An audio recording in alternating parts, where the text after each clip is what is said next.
When I was a little boy, my mother would play this game with me over and over.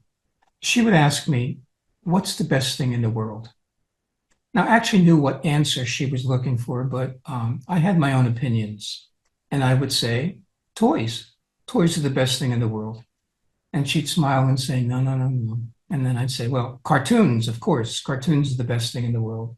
Again, she would disagree. And I think my last recommendation was ice cream. Um, and she would say, "No, no, no." And then I'd say, "Well, what? What's the best thing in the world?" And I knew what she was going to say because it was always the same answer. She would say, "Night. Night is the best thing in the world." And I'd argue with her because, you can't play at night, you can't watch TV, and typically you can't eat ice cream. It took me a long time, and I was in my teenage years before I made a connection between her telling me the story and her traumatic history as a teenager in a Nazi concentration camp.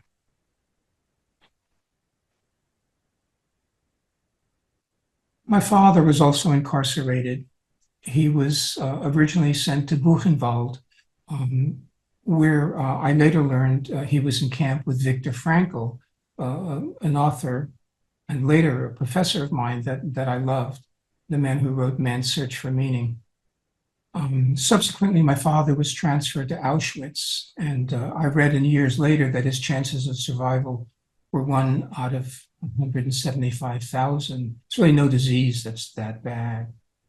And I came to learn over time that my parents loved sleep. They just loved sleep. It was the best time of day for them. When the sun set, it was dusk, and the family was together. And I came to realize that this was their respite, their escape when they were in the Holocaust.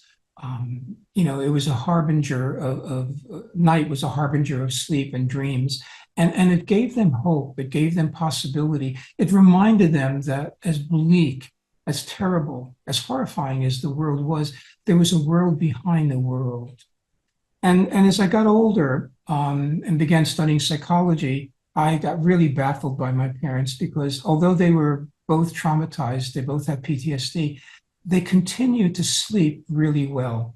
And typically with post-traumatic stress disorder, sleep disorders are just very, very common. And I came to realize that their posture towards sleep and dreams while they were incarcerated is something they carried forward into the world. And again, in their own ways, they both conveyed to me and their other children that sleep was something sacred and dreams were incredibly important. I came to believe that this had to be one of the reasons they survived these really impossible circumstances. And they continued through their lives and I think achieved a certain degree of success as survivors in raising a family and creating a future for themselves and their kids. I believe that their commitment, their relationship, their love of sleep and dreams was a real critical factor in that.